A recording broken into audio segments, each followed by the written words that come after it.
Tomris Hatun, dünyanın ve Türklerin ilk kadın hükümdarıdır. Peki ya kimdir bu cesur ilk kadın hükümdar? Tomris, M.Ö. 540'lı yıllarda Saka dedikleri büyük İskit topluluğunda yaşıyordu. Tomris, Alper Tunga'nın torunuydu ve bir Saka Türküydü. Tomris kelimesi ise demir anlamına geliyordu. Tomris küçük yaşlarda annesini kaybetti. Sakaların hükümdarı olan babası Farkapı'nın yanında büyüdü. Babası karısının ölümünden sonra bir daha evlenmedi ve tüm tecrübelerini Tomris'e aktardı. Tomris 5 yaşına geldiğinde ata binmeyi, 6 yaşında kılıç ve ok ve yay kullanmayı, 13'ünde ise kılıç ve mızrak kullanmayı öğrendi. Tahtını kızına bırakmayı düşünen babası Tomris'le uzun soluklu seferlere çıktı. Tomris Hatun'un yaşadığı dönemde Sakalara büyük tehdit oluşturan Persler Ahameniş İmparatorluğu adında bir devlet kurar. Devletin başındaysa Büyük Kiros vardır. Kiros dönemin en güçlü hükümdarlarından biriydi ve imparatorluğunu doğuya, yani Tomris'in topraklarına doğru genişletmek istiyordu. Farkap'ın tahtını tek varisi olan kızı Tomris'e bırakmayı istemektedir. Bir toy düzenler ve kendisine bağlı olan boybevlerine davet eder. Toy, şenlik demektir. Rüstem bu toyda Tomris'e sevdalanır. Şenlikte yapılan yarışma sonucundaysa Rüstem, Tomris'i yener ve ondan güçlü olduğunu ispatlar. Bunun sonucunda iki genç evlenir. Baba ocağından ayrılan Tomris, eşinin obasına gider. Fakat bir süre sonra babasını kaybeder. Sakaların tek varisi Tomris'tir. Fakat kocası Tomris'in tahta geçmesini istemez. Çok geçmeden Tomris'in bir oğlu olur. Perslerle devamlı bir savaş halinde olan Tomris'in eşi bir gün cenk meydanında can verir.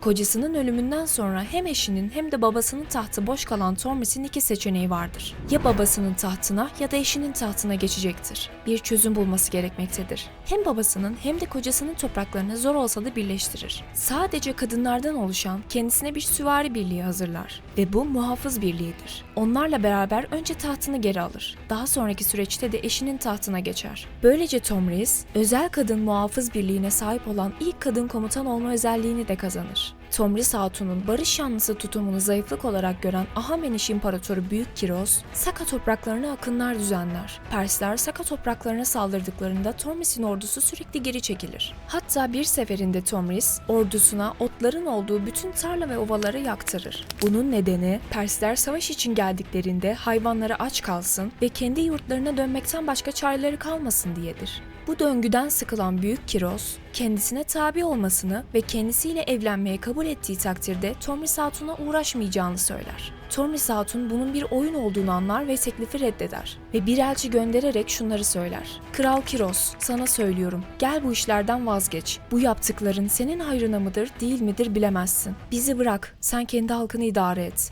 Bizim de kendi halkımızı yönetmemize karışma. Ama biliyorum ki yolunu bu tavsiyeme göre çizmek istemeyeceksin. Eğer yok, ben ne olursa olsun Sakalarla boy ölçüşmek istiyorum diyorsan, o zaman ırmağın iki yakasını birleştirmek için bu kadar zahmete katlanma. Biz ırmaktan 3 günlük mesafede bulunuyoruz. Eğer bizim gelmemizi istemiyorsan nehri geç ve topraklarımıza gel, demiştir. Kiros'un teklifini reddettiği andan itibaren Tomris, savaş hazırlığını başlatır. Kiros ise reddedilmesini hiç beklemiyordur. Öfkeyle Sakaların üzerine yürür. Kiros'u karşılamak için öncü birlik olarak Tomris'in oğlu Sparkapises gider. Fakat Pers İmparatoru'nun bir planı vardır. Kiros adamlarına şunları söyler. Asıl ordu geride kalsın. Onlar geldiğinde kadınlar raks etsinler. Eğlenilsin. Sanki biz savaşa hazır değilmişiz gibi yansıtılsın. Bunun izlenimini verelim, der. Sakaların öncü birliği Perslerin yanına ulaştığında savaşa hazır olmayan ve eğlenen bir toplulukla karşılaşır. Tomris'in oğlu buradaki eğlenceye katılır, kendinden geçer. Bir süre sonra vakit geçip kendine geldiğinde birlikteki askerlerin öldüğünü, kendisini de esir ve zincirlenmiş olarak bulur. Kiros'a kendisini serbest bırakması için yalvaran Sparkapises'in isteği gerçekleşir. Fakat annesine böyle bir onursuzluğu yaşattığı için kahrolur. Fırsatını bulduğu andaysa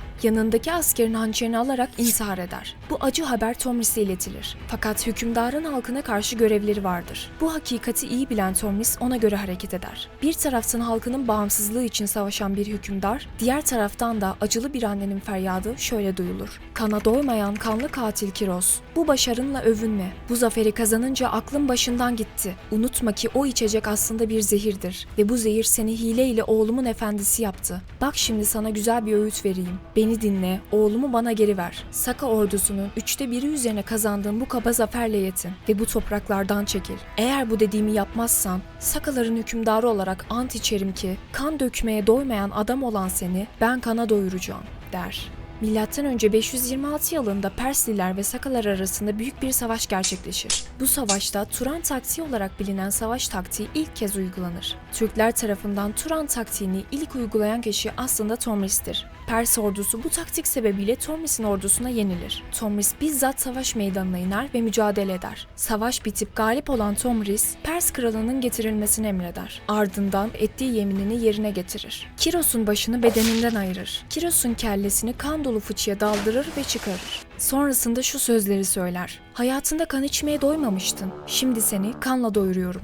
Daha sonrasında oğlunun naaşını alarak ülkesine geri döner ve Türk töresine uygun olarak defneder. Türk töresine göre defnetmek demek, ölen kişi atı ve değerli eşyalarıyla bir odacık haline getirilen mezarlara gömülme şeklidir. M.Ö. 5. yüzyılda yaşayan tarihçi Herodot sayesinde bugünkü anlattıklarıma ulaşabiliyoruz. Eğer Tomris Hatun ilginizi çektiyse, Tomris adlı filmi izlemenizi de öneririm. Gayet akıcı ve güzel bir filmdi. Beni dinlediğiniz için teşekkür ederim. Bir sonraki videoda görüşmek üzere. Işıkla kalın.